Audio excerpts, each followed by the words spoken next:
The hairpin was in my hand when the morning paper came in, and I had been turning it over and over in my palm for an hour. The way one turns over a thing one has decided to give back, but cannot yet release. The silver had warmed against my skin. The pearl at its end caught the window light like a small accusation. Papa had instructed me 3 days earlier, in the lowest voice he had used since my mother's death, that the engagement must be broken, quietly. Quietly, Caroline. A letter, a return of the token, no public statement, no appearance at any gathering until the season turned. I had written the letter. I had folded the hairpin into tissue. I had been about to ring for a footman when our butler brought in the Times on a silver salver and laid it beside the breakfast service, his eyes fixed politely on the wall. I do not know why I unfolded it. I had not read a paper since June. I had been keeping the world at the length of a corridor, the way one keeps a fever at the length of a closed door. The first paragraph below the masthead read, "His Grace the Duke of Marchwood is pleased to confirm to the present journal and to all journals in London who would have the truth from his own hand rather than from rumour, that his engagement to Miss Caroline Ashworth of Hartfield Lodge stands. Her family's recent indisposition has been wrongly construed. No breach exists between them. The wedding will proceed in October, as originally settled." The hairpin slipped between my fingers and rang against the porcelain of my saucer like a small bell. Papa came into the breakfast room 3 minutes later, his stick striking the parquet harder than it had in weeks, and stopped at the threshold when he saw my face. "He has announced it," I said. "What has he announced?" "That we are still engaged. He has placed it in the Times." My father, who had survived a fall from a horse and a son with scarlet fever and the death of the woman he had loved more than his own breath, sat down very slowly in the chair opposite me and put his good hand flapped on the table and said one word, very softly, that he had never said in my hearing before. I picked up the hairpin again. The pearl was warm. He had been told. I had written him a letter, 3 pages, every line measured, explaining that the circumstances under which I had accepted him had changed, that the woman he believed he was marrying could not in good conscience continue under the terms he had been led to expect, that he was released, with my regret and my respect, from any obligation. I had not posted it through a footman. I had sealed it myself and given it into the hand of his own steward at Marchwood House, and watched the steward carry it up the stairs. He had received it, and had answered me by walking into the offices of the Times and contradicting me in print. "What will you do?" my father said. "I have not decided." "Caroline, I have not decided, Papa." He looked at me for a long moment. He had not slept properly since the doctor's visit a fortnight ago. The skin under his eyes was thin as paper. "He cannot make you marry him," he said at last. "He cannot drag you to the altar. The thing is monstrous, what he has done, but it is also air. Words on a page. We will write to the Morning Post this afternoon and place a correction. The thing will be in print by Wednesday." And then? "And then he will look ridiculous, and we will look exactly as we are, which is a family that has had the misfortune of being misled by a man who cannot bear to be refused. The town will talk for a fortnight, and then forget." The town would not forget. The town never forgot. Papa knew that as well as I did. He was speaking, I understood, the way one speaks at a bedside, for the comfort of the patient, not for the truth of the case. "I will go and see him," I said. "You will not." "I will go this morning, before the second editions reach the clubs." "Caroline, you cannot call on an unmarried man at his house in town for any reason whatsoever. Not while this paper is in every coffee house in Mayfair. You will be eaten alive. Then I will call on his sister-in-law. Papa went still. Lady Vivian, I said. Why? Because she will know whether he wrote it. I had not thought it through. I had thought it through in the way one thinks through the next breath when one is drowning, by knowing what the next breath must be. The hairpin was still in my hand. I closed my fingers around it. The pearl pressed into my palm. Have the carriage brought round, I said. I shall go and put on my walking dress. Caroline, I will be back within the hour, Papa. I shall not enter any room I have not been received into. I shall not speak to a single gentleman. I shall call upon Lady Vivian Carteret at Marchwood House, because she is a widow in residence, and a woman is permitted to call upon a widow at any hour of the morning. And I shall ask her one question, and I shall come home. My father looked at me. He had not looked at me like that since I was 11 years old, and had announced, after my mother's funeral, that I intended to learn to ride my mother's mare, because my mother would have wanted the mare ridden. He had said no then, and I had ridden the mare anyway, and he had watched me ride her for 3 weeks before he came down to the yard and said, "Sit your reins shorter. Your mother held them shorter." 1 hour, he said. I dressed in my dark blue walking dress, because it was the most severe thing I owned. I twisted my hair up myself, refusing my maid, and I pinned it not with the silver hairpin in my palm, but with 2 ordinary pins, because I could not yet bear to use the silver one again, and I could not yet bear to leave it behind. I put it in the small inner pocket of my reticule, between the lining and the stitching, where my mother used to keep her smelling salts. I went down the stairs and into the carriage, and watched the streets of Mayfair pass, while my heart did its work without my permission. Marchwood House sat at the corner of Grosvenor Square, 4 stories of pale stone, with windows that looked at the trees as if the trees had been arranged for the house's convenience. I had been inside it twice. Once in April, the afternoon I accepted him, once in May, with my father, to take tea with the dowager. I had not been inside it since. The butler, a Mr. Hargreaves, who had served Adrian's father and now served Adrian, knew me. His face, when he opened the door, registered for the briefest moment something I read as alarm. He recovered before I had fully crossed the threshold. "Miss Ashworth." "Is Lady Vivian at home, Mr. Hargreaves?" Yes, miss, I believe so. If you will wait in the morning room, I shall inquire." "Thank you." I waited in the morning room. There was a fire in the grate, though it was August, because the Carterets ran cold, and Vivian was always cold. There was a clock on the mantel that I had stood beside in April, while Adrian held both my hands and said, "I should like you to wear something of my mother's. Will you let me give you something?" I looked at the clock. I looked away from the clock. Hargreaves returned. "Her ladyship is in the small drawing-room, miss. She asks if you would come up." I went up. Vivian was on the chaise by the long window, in mourning grey with violet trim.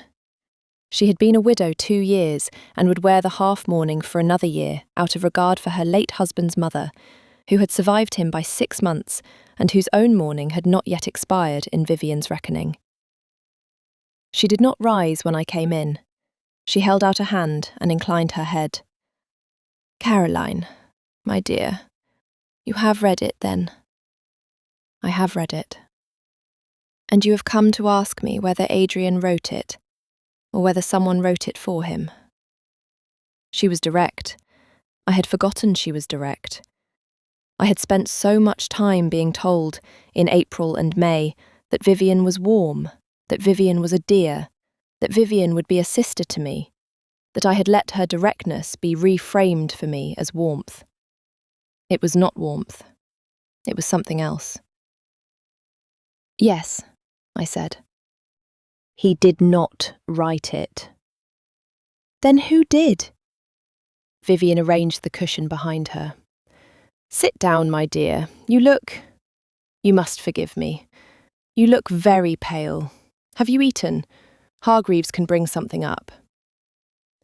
I would prefer to stand, if you will permit me. She smiled. As you like. Who wrote it, Vivian? I wrote it. The room held its temperature. I held mine. Why? Because Adrian received your letter on Tuesday afternoon and has not been entirely himself since. And because the Times would have gone to press this morning with a different paragraph in any case. They had received a tip, you see, from someone at our Berkshire estate that the engagement was at an end. I had a choice, Caroline. Either the paper printed a story that you had broken with Adrian 3 days ago, which would have been a public dismissal of him by you, or the paper printed a statement that the engagement stood, which would have been a public claim of you by him. I chose the kinder option. I would do it again. You did this without his knowledge. He has been at his country house in Berkshire since Tuesday evening. He left within an hour of reading your letter. He has not been in town to know what is being said. I expect him back tonight. He has not seen the paper. He has not seen the paper, no. Vivian, I said, and my voice was very steady, and I did not recognise it. Lady Vivian, you have placed in the public press, under the Duke of Marchwood's name, a statement you knew to be false, contradicting a private letter the lady involved had written him in good faith, without his knowledge or consent. Do you understand what you have done? I have given him a chance to recover what he is about to lose. You have made it impossible for me to break with him quietly. You have made my father a liar in the morning paper. You have done it on a Wednesday, so that by Saturday every drawing room in London will be holding this story up against the light. I have done it, Vivian said, because I have known Adrian since he was 19. And I know what he will look like in October if he loses this. And I have done it because, forgive me, Caroline, your reason for breaking with him is not a reason. It is a fit of conscience. You will recover from it. He will not recover from being publicly refused twice in 5 years. I stood very still. Twice, I said. Vivian did not blink. She had not intended to give me that. I watched her register that she had given me that. He has not told you, she said. No. Then I will not be the one who does. I think he will. My dear, you will tell me, Lady Vivian, what you began to tell me, because you have made the alternative impossible. If you mean for me to walk out of this house and into a marriage with a man who has been refused once before in circumstances I do not know, then I will know the circumstances. And if you will not tell me, I shall ask the next person I see whose name is Carteret, beginning with the dowager and ending with whatever footman is loitering on the stairs. She was silent. Then she said, in a different voice, the voice I think she used with her son, "Sit down, Caroline, please. I will tell you."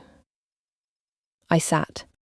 5 years ago, Vivian said, in the year my Robert was still alive, Adrian was engaged for 6 weeks to a Miss Eliza Marston of Hampshire. She was a clergyman's niece, a great beauty, with no fortune to speak of. He met her in Bath. He proposed in Bath. He brought her to London to be presented to the family. My mother-in-law, the late dowager, disapproved with such force that within a fortnight of the engagement being announced, Eliza Marston broke with him by letter and removed to her uncle's parish in Hampshire and was married within the year to a country gentleman of moderate means. The thing was hushed. 2 papers reported it, both retracted within the week, on grounds that the engagement had never been formally announced. Adrian was 4 months recovering.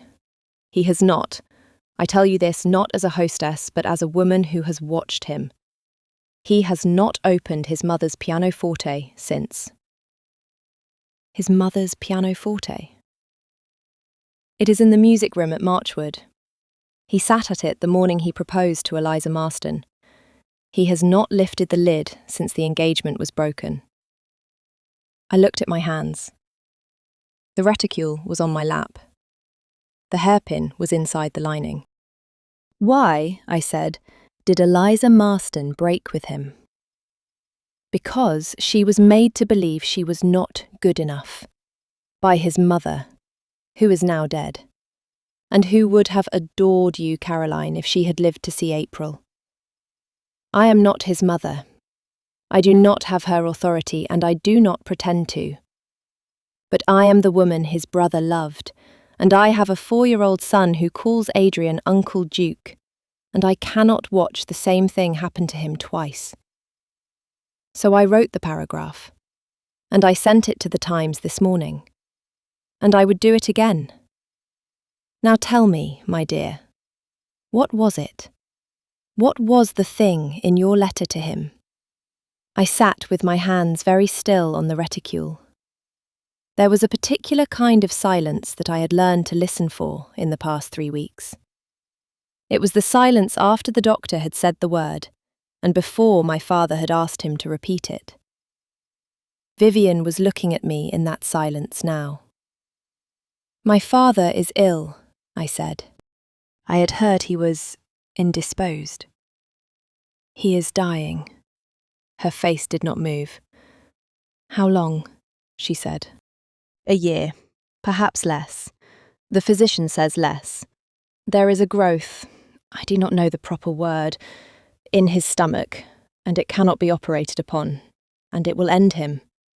And he has perhaps 8 months in which he will still be himself, and after that, I stopped. After that, there will be a man in my father's bed who is not my father, and I will sit with him until he stops breathing, and I will bury him beside my mother, and I will not, Lady Vivian, I will not be brought to bed of a duke's child in the 7th month of my father's dying. I will not. I will not stand at the altar in October while he is too weak to walk me up the aisle.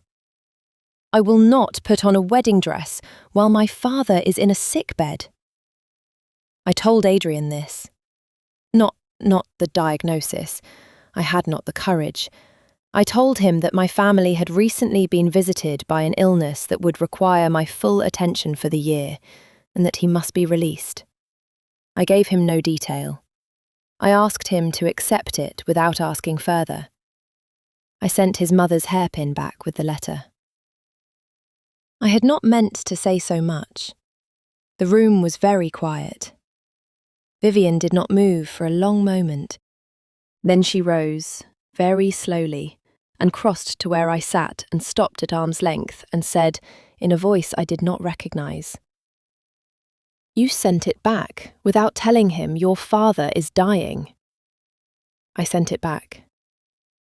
He thinks you have refused him for cause. He has refused himself for me. He has been refused once before. He has, Lady Vivian, he has been very good to me, and he does not deserve to spend the next year watching me bury my father and then be obliged to marry me out of pity. I will not do that to him. You ridiculous girl, Vivian said, and she sat down on the chaise opposite me, and she put her hands over her face, and I saw that her shoulders were shaking, and I realised that she was laughing. Not unkindly. She was laughing the way one laughs when a thing has been understood all wrong by everyone in the room. Oh, Caroline. Oh, my dear. Oh, what we have done. He has been at Marchwood 3 days, believing you have refused him because his mother's house frightened you, or because his title oppresses you, or because you have learned something dreadful about him that I cannot guess. He has not. He did not eat the day he left. Hargreaves told the cook. Hargreaves tells me everything. He has not slept. He is... Caroline, listen. He is in love with you. the kind of love that does not bear a second refusal. And I, fool that I am, have just published a paragraph in the Times that will be on every breakfast table in Mayfair before the second post. You have? I have. He will see it tonight. He will see it before tonight. The London papers reach Berkshire by the mail at 3. He will read it at 4:30. He will be in his carriage by 5. He will be at this door by 10. I sat with my hands on my reticule. The clock on the mantel had begun, at some point I had not noticed, to seem very loud. "Vivian," I said, "what have you done?" "I have made," she said, "a very bad mistake. I have made it with the best intentions, and it is still a very bad mistake. I have placed you in an impossible position. I have placed Adrian in an impossible position. I have given the Times a story that contradicts your father in print. I have... Caroline, look at me. I will fix it. I will write to the editor this afternoon. I will say I sent the paragraph in error, that I was misinformed, that the family takes responsibility. I will sign it. The paper will print the correction tomorrow. And then I will marry a man who has been told, in a published paragraph, that he is still engaged to a woman who broke with him, and will then be told, in a second published paragraph, that the first paragraph was a lie, and the woman in question is the daughter of a dying baronet. And the whole of London will spend the autumn deciding whether I broke with him because my father is ill or because I do not love him. And by the time my father is dead, every drawing room will have a different answer. Vivian said nothing. "I want to see your letter," I said. "What letter?" "The one you sent to the Times. I want to see it. The fair copy, if you kept one." Yes, I kept the draft. In my writing desk." "Bring it to me." She rose and went to the writing desk in the corner of the room. She unlocked the small drawer with a key from the chatelaine at her waist. She brought me a folded sheet. I read it. It was 3 sentences. It was unsigned, but the hand was hers. It was addressed to Mr. Pierce, who I knew, from a season of paying attention to where my name appeared in print, was the gentleman who oversaw the announcements column at the Times, and who took private commissions from titled households who preferred their corrections to arrive before the rumours did. It read, "Mr. Pierce, be so good as to insert the enclosed in tomorrow's column. The Duke is from town and unable to attend to the matter himself. The family will be greatly obliged. V.C." I folded the letter again. I held it. "May I keep this?" I said. "What? Caroline, why?" "Because you may wish, in 3 days' time, to deny that you wrote that paragraph, and I would prefer that you not wish that." I looked at her. She looked at me. "You came here," she said, very slowly, "to ask whether Adrian wrote it. You did not come here to negotiate." "I came here to ask whether Adrian wrote it. I am leaving here with the knowledge that he did not, and with the proof that you did. I came in good faith, Vivian. You met me with a paragraph in the morning paper. You will permit me, I think, to leave with the paragraph's author in writing." She was silent. "May I keep it?" I said again. She did not answer for a long time. Then she said, "You are not... Caroline, you are not as I had taken you for." "I do not know what you had taken me for." "I had taken you for a sweet girl, with a good name and a small dowry and a kind disposition, whom Adrian would marry and whom we would love. I had not taken you for... this. This is what is left of me, Vivian, after 3 weeks of sitting beside my father's bed. There may not be a great deal more of it, but what is left of me is leaving with the letter." She inclined her head. I folded the letter into the inner pocket of the reticule, beside the hairpin. The two objects were very close to one another. I could feel them through the silk. "You will not write the correction," I said. "Not yet. You will not write to Mr. Pierce. You will not write to any editor. You will not write to the Dowager. You will sit in this house, and you will wait until I have spoken to Adrian. He will be here at 10. I shall come at 10:30. You cannot come here at 10:30 in the evening, Caroline. A woman cannot. I shall come with my father, Lady Vivian. He is dying. He is not yet dead. He can sit in the carriage at the curb for the quarter of an hour it takes me to settle this. And no editor in London will print a word against a baronet who is sitting in a carriage in Grosvenor Square at 10:30 in the evening, waiting for his daughter to come down from the Duke of Marchwood's house. That is the only configuration in which the thing is survivable, and I am the only person in this room who knows how to arrange it. I shall arrange it." I rose. "Caroline," she said. "Yes, I am sorry. I know."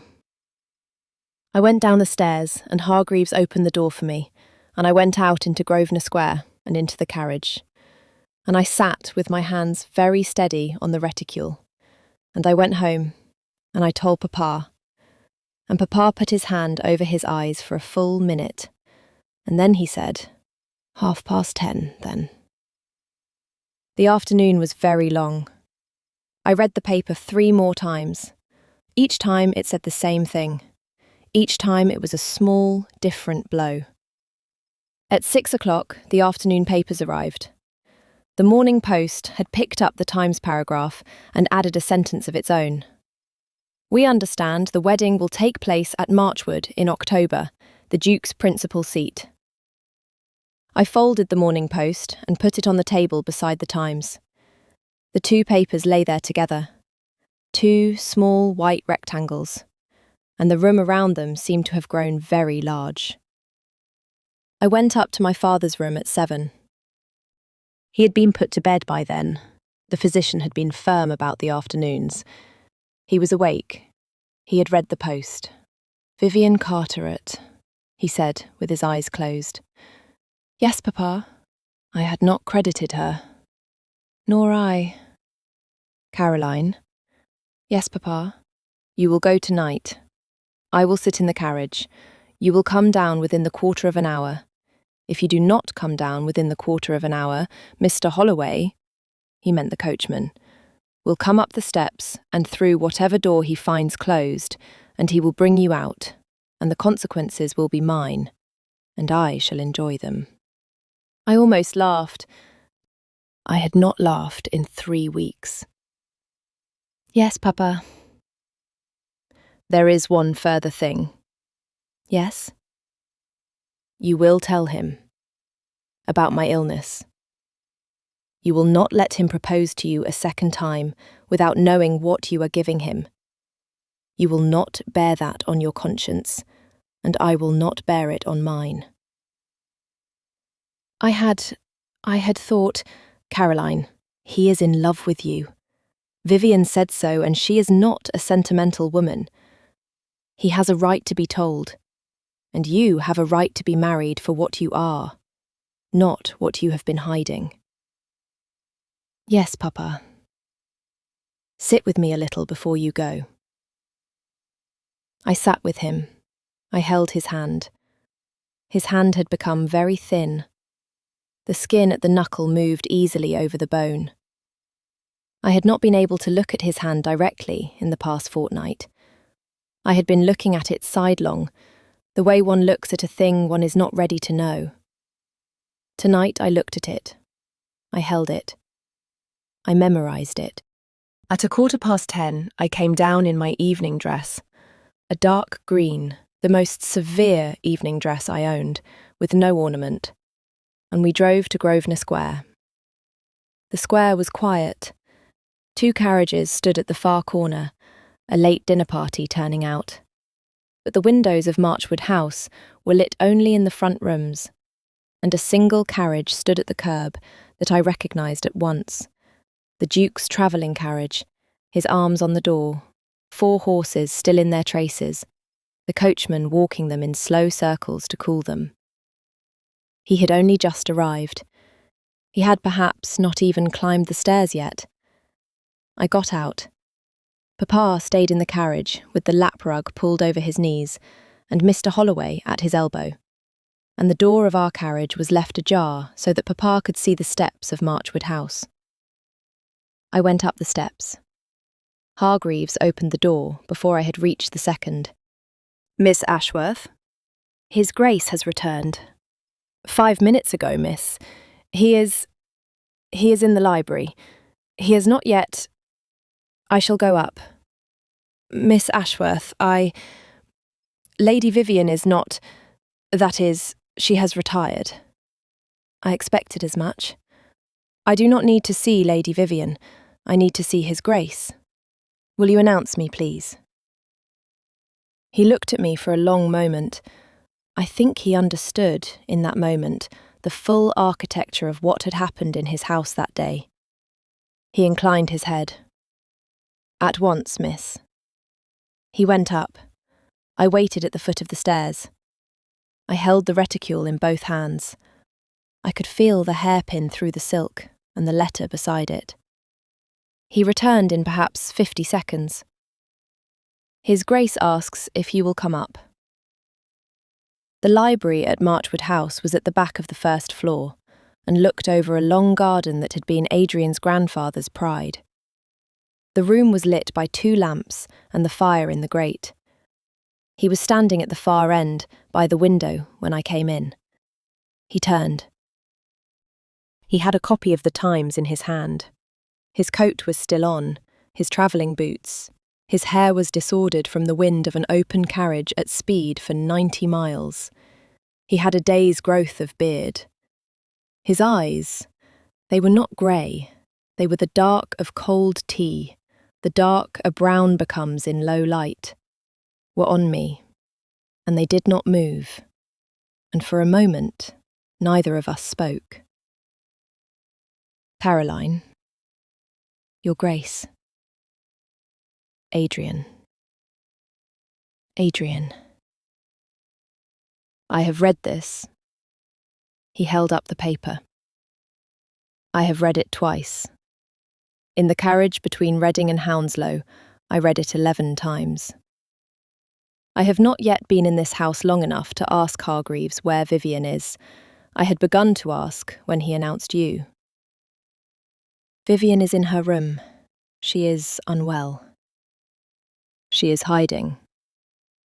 Both. He set the paper down. He looked at me. He had the look of a man who had ridden a long way and had not yet caught up with his own hands. You did not write it, he said. No. I knew you had not written it. I knew I knew when I read it the first time. It is not your construction.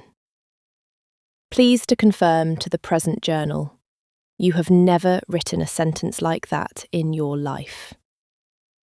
I have never written a sentence like that in my life. Vivian. Vivian. He closed his eyes. He opened them. Caroline, your letter. Yes. 3 days I have had it.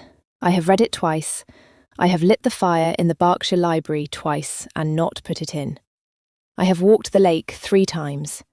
I have been a very stupid man, Caroline, because I have spent 3 days assuming the reason you would not give me was a reason I had earned. And I have spent 3 days running through every conversation we have had since April, looking for the moment I gave you grounds, and I could not find it. And so I came back to ask you whether the moment was one I had failed to notice, or whether the moment was, in fact, not what I had supposed. I came back tonight. Hargreaves will tell you, I had instructed my secretary, before I left Berkshire, to draft a letter for the morning, asking your father if I might be permitted to call upon him at Hartfield, to ask, plainly, what I had done. I had not credited Vivian with the audacity to publish first. I should have credited her. She is my brother's wife. She does what she believes she must. She does. What did you come here to say? That my father is dying. His face did not move, and then it did. Caroline. He has a growth in his stomach. The physician was certain a fortnight ago. He has perhaps 8 months. I did not write it in the letter because I could not bear to. I wrote you, instead, the most cowardly thing I have ever written. I told you my family had been visited by an illness that would require my attention. I returned your mother's hairpin. I did it because I could not stand at the altar in October with my father in a sickbed, and I could not allow you to be obliged to marry a woman who would spend the first year of her marriage burying her father. And I had no right, Adrian, I had no right to make that choice for you, but I could not. I could not write it in a letter. I could not put it on a page. I am here to say it to you. I am here to say it because my father told me, an hour ago, that I had no right to refuse you a second time without telling you what I was hiding.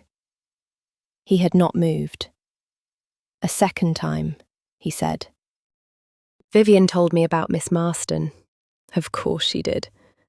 She told me because I made her tell me, because Adrian, I did not come here to be told you have been refused before. I came to ask whether you had published the paragraph. I left with rather more than I had come for. He closed his eyes for a long second. He opened them. Vivian, he said, has been having a busy afternoon. She has. Caroline. Yes. Sit down. No. He did not insist. Then I shall sit, he said, because I have been standing in a carriage for 90 miles, and I shall not be able to attend to what you have come to say if my knees give out, and I would prefer not to have them give out in front of you. He sat, in the wing chair by the fire. He sat down the way a man sits at the end of an illness, slowly, with relief. I stood by the writing desk. The reticule was in my hand. I opened it. I took out the silver hairpin. I held it. You returned this, he said. I did. And here it is. I have not been able to put it down. I have carried it for 3 days. Adrian, I have not been able to give it back, and I have not been able to put it on. I have not been a very competent breaker of engagements. You have been competent enough, he said. You have nearly succeeded. I came tonight, I said, to tell you that my father is dying. I came tonight to tell you that Vivian published the paragraph without your knowledge, and that I have her letter to Mr. Pierce in my reticule. I came tonight to tell you that I would not. Adrian, before you say anything else, before you offer me anything, I would not have you marry me out of pity, and I would not have you marry me because Vivian has put it in the morning paper, and I would not have you marry me because the alternative is a correction in tomorrow's post. I want you to know that I will refuse you if you offer for those reasons. I will refuse you a second time. I will refuse you in Grosvenor Square in front of any witness you would care to assemble, and I will mean it. He was looking at me with the look of a man who had been listening to a piece of music and had only now heard the key change. Caroline, he said. Yes? Stop. I stopped. I am not, he said, going to offer for you out of pity. I have not in my life done anything out of pity, and I should be insulted to be told I had begun tonight. I am not going to offer for you because Vivian has put it in the paper. I shall be having a very long conversation with Vivian tomorrow about what I will and will not permit her to publish under my name, and the conversation will not be a comfortable one for her, but it has no bearing on what I am about to say to you. I am not going to offer for you because the alternative is a correction in the post. I do not give a single damn about the Morning Post, and I shall write to the Morning Post in the morning to make my position on the matter clear. I am going to offer for you, Caroline, for the second time, if you will permit it, for as many times as it takes, because I have been in love with you since the 12th of April, and your father's illness changes nothing in that. And your father's illness is the reason I shall be at Hartfield Lodge tomorrow morning at 9, with my own physician at my elbow, asking your father what he requires and what I may provide. And the wedding will not take place in October. The wedding will take place when you are ready for it to take place, which may be next month, which may be next year, which may be at the end of an 8-month vigil in your father's room, with me sitting in the corridor outside it for as long as you need me to sit there. I am asking you to marry me, Caroline. I am asking you for the second time. And I am asking you to understand that the offer does not expire, and the offer is not contingent on a wedding date, and the offer does not require you to give me an answer tonight. I am very tired. Caroline, I have ridden 90 miles. I have not slept since Tuesday. I am offering for you very badly. I shall offer for you better tomorrow. But I am offering for you now, because if I wait until tomorrow, you will spend the night believing I will not. I looked at him. He had not risen from the chair. His hands were on his knees. His coat was still on. There was dust from the road on his sleeve. Stop apologising, I said. I have not been apologising. You have been apologising for the quality of the offer. The offer is not the thing that is wrong with this room. Vivian is the thing that is wrong with this room. Adrian, Your Grace, stop apologising. I am not the one you wronged. Tell me what you intend to do. He looked at me. Something in his face, I shall remember it as long as I live, settled. The way a man's face settles when he has been bracing for a blow and has understood that the blow is not coming. What I intend, he said, is this. Tomorrow morning at 7, I shall write to the editor of the Times, Mr. Greaves, not Mr. Pearce, the editor. I shall write under my own seal.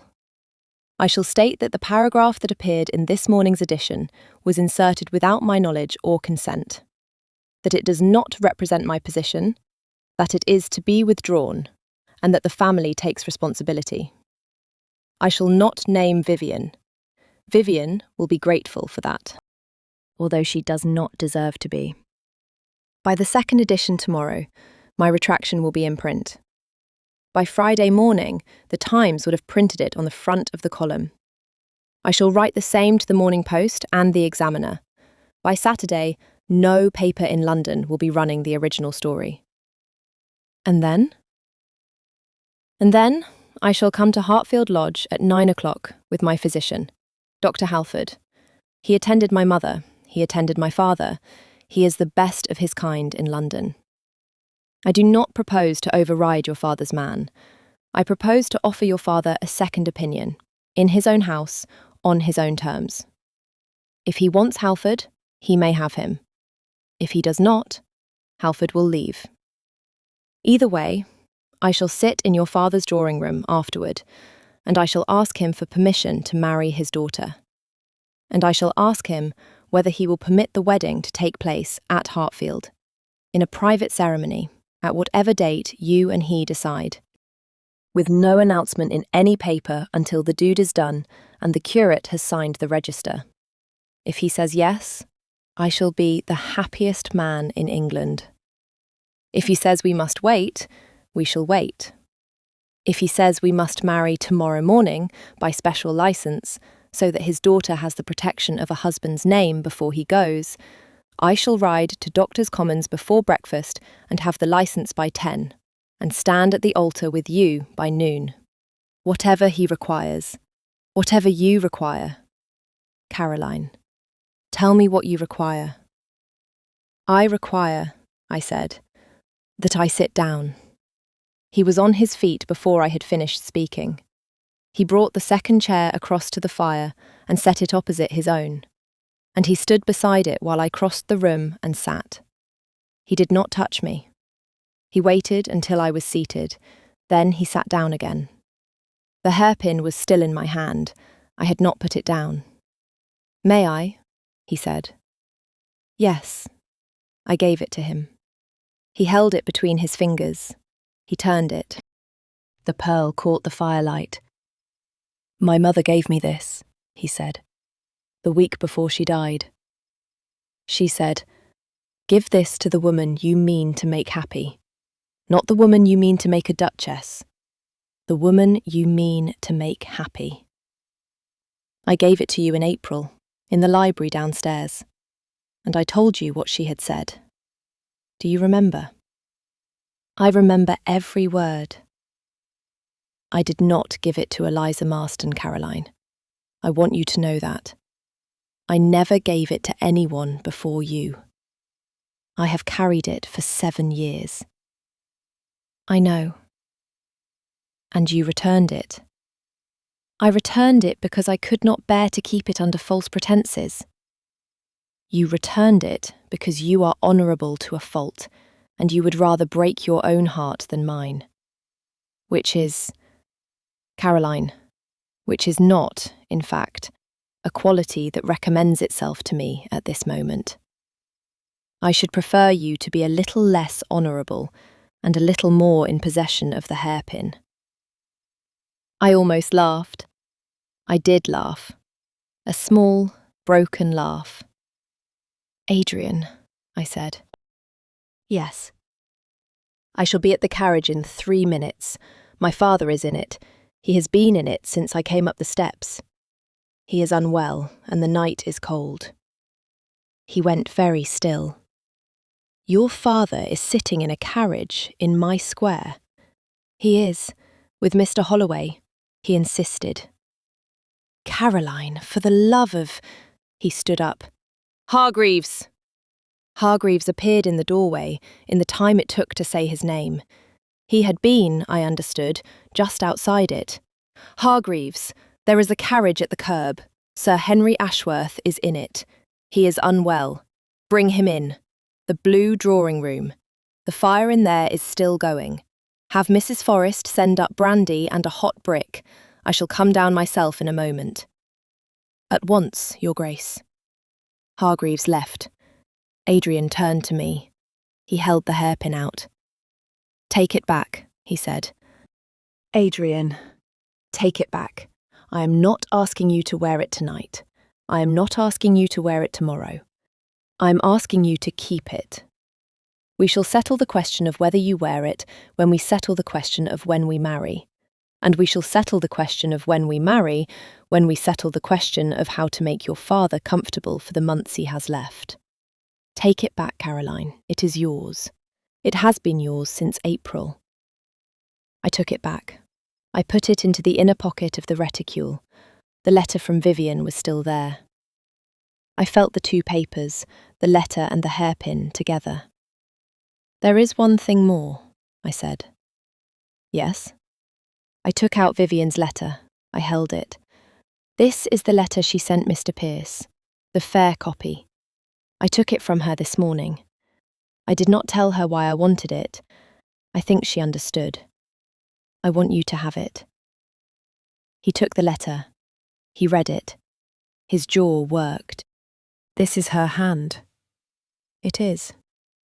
She signed it V.C. She did not have the courage to sign Vivian Carteret. No.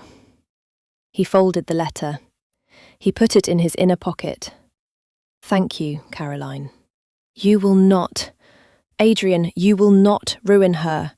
She has a son. I will not ruin her. I shall, however, have her in this library tomorrow morning at 8, and I shall have her read this letter aloud to me. And I shall tell her that she will spend the next 12 months at the Berkshire house, and that her son will be brought to me at Marchwood for his lessons, and that I shall not have her at any London function until I have decided I can trust her. She will not be ruined. She will be reminded." That is what I can do for her, given that her son's father is dead and there is no one else in this family with the standing to do it. Yes. We rose. He offered me his arm. I took it. For the first time since April, in his house, I took his arm. We went down the stairs together. Papa was already in the blue drawing room. Hargreaves had set him in the wing chair by the fire, and the brandy was on the table at his elbow, and the hot brick was at his feet, and he looked, against the cushions, very small and very tired and very pleased. He looked at me, he looked at Adrian, he looked at our two hands.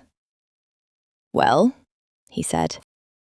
"Sir Henry," Adrian said, "forgive me. I should have called on you tomorrow. Your daughter has rearranged the schedule." "My daughter," Papa said, "has been rearranging the schedule since she was 4 years old. I had hoped to give you a fortnight's warning. Are you very put out?" "I am very grateful." "Then we shall sit, Your Grace, and you shall tell me your intentions, and Caroline shall pour the brandy, and I shall be home in my own bed by midnight, or the doctor shall hear of it. Mr. Holloway is to drive slowly."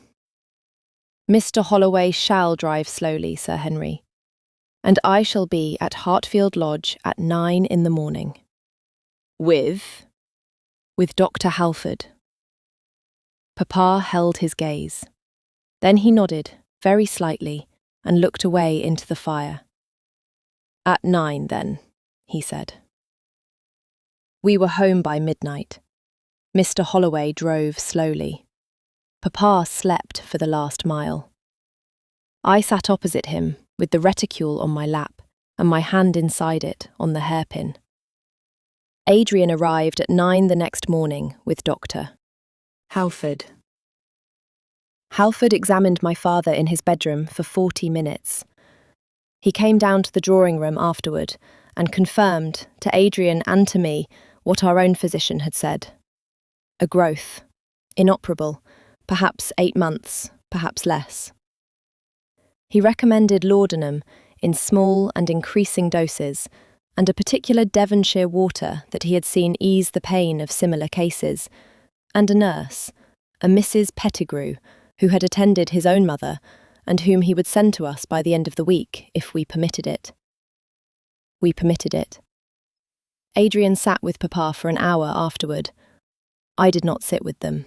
They sat alone. When Adrian came down, Papa was sleeping, and Adrian's eyes were wet, and he did not pretend they were not. "He has consented," Adrian said.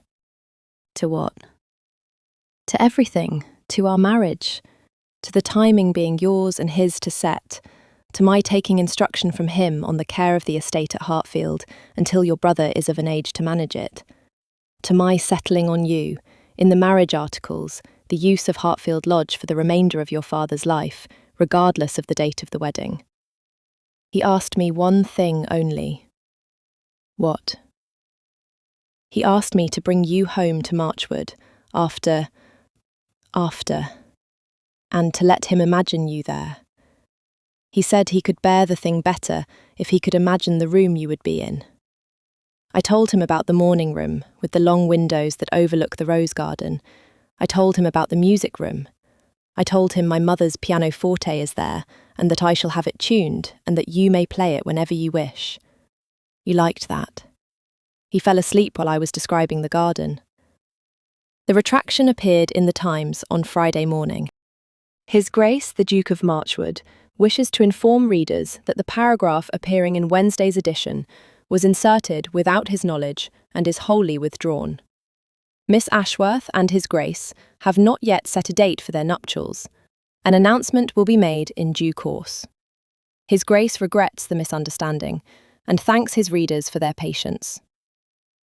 The Morning Post followed on Saturday. The Examiner on Monday. By the second week of August, the story had been replaced by a piece about a Russian count, and the rumour that had begun it had been buried under the rumour that had succeeded it. Vivian spent September and October at the Berkshire house. Her son was brought to Marchwood House for his Greek lessons twice a week, and Adrian sat in on them when he could, and the child, who was a serious little boy with his father's eyes, began to call him Uncle Adrian without the Duke, which Adrian told me, the first time it happened, had unmade him for the rest of the afternoon. Vivian wrote me a letter in September. It was a good letter. I wrote her back. We were not friends. We may, in time, become something like friends. Adrian permitted her at Marchwood for the Christmas dinner. I sat beside her. She passed me the salt. I passed her the bread. We managed. Papa died on the 14th of February. It was a Wednesday. He had been sleeping more in the last fortnight. Mrs. Pettigrew, who had become our great friend, sent for me at 3 a.m. I sat with him for 2 hours. Edmund, my brother, who had come down from Oxford in November and had not gone back, sat on his other side. Adrian was at Marchwood House. Papa was conscious in the last hour. He said my mother's name once. He held my hand. He held Edmund's hand. He told Edmund to plant the south orchard with apple trees because the pears had not done well in his grandfather's time, and he did not see why they should do better in Edmund's.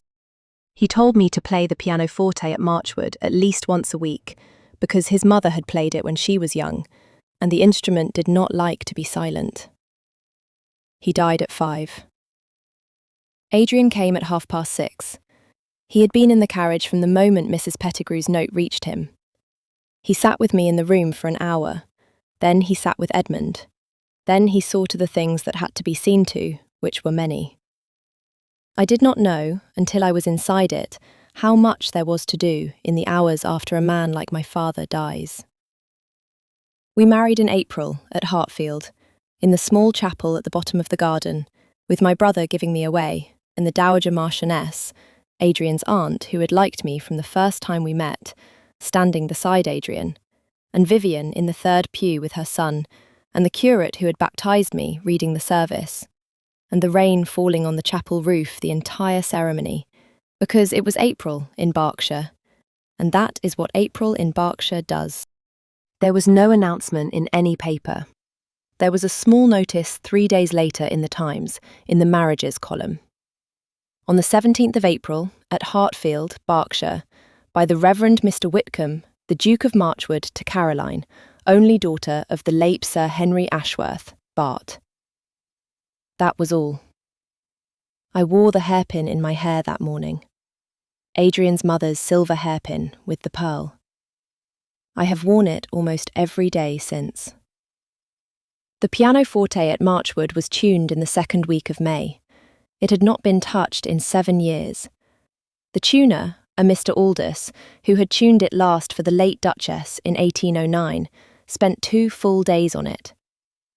On the second afternoon he came down to the drawing-room and bowed and said, "Your Grace, the instrument is ready." I went up. The music room at Marchwood is at the south end of the first floor. It has 2 long windows. The pianoforte stands between them. It is a broadwood, walnut, very fine. Adrian's mother had it from her own mother. I sat down at it. I lifted the lid.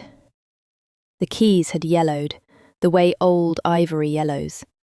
But they were even, and the action was good. And Mr. Aldous had tuned it to the modern pitch, which I preferred. Adrian came in halfway through the second movement of a Beethoven sonata I had not played since I was 16. He sat in the chair by the window. He did not speak. He listened. When I had finished, he said, "You play it the way she did. You remember how she played it?" I remember everything about her. I remember nothing about the 7 years I have been in this house with the lid down. I do not understand how I lived in this house without you. I am glad I shall not have to do it again. I closed the lid. I rose. I went to him. He stood. I put my arms around his neck. He put his around my waist. We stood like that for a long time. In June, I conceived. In March of the following year, I was brought to bed of a daughter. We named her Anne, for my mother. Adrian held her in the first hour of her life and wept, the way he had wept in my father's drawing room the morning of the diagnosis. He has wept twice more in the 8 years since. At the birth of our son, Henry, named for my father with Vivian's permission and her son's blessing, the two boys being now fast cousins and inseparable at the Berkshire summers, and on the morning Edmund married in 1822, the elder daughter of a respectable West Country family with a sharp wit and a steady seat and a fondness for my brother that I had observed for 6 months before I confirmed it. The orchard at Hartfield is apples, as Papa instructed. The pears were never replanted. The hairpin is in my hair as I write this. The pearl has aged a little. The silver has not. My daughter, who is 7, knows where it came from and to whom it belongs after me. She has asked, twice, whether her grandmother, the one she did not meet, who was a duchess, would have liked her. I have told her both times what is true. Her grandmother would have adored her. The hairpin is the proof.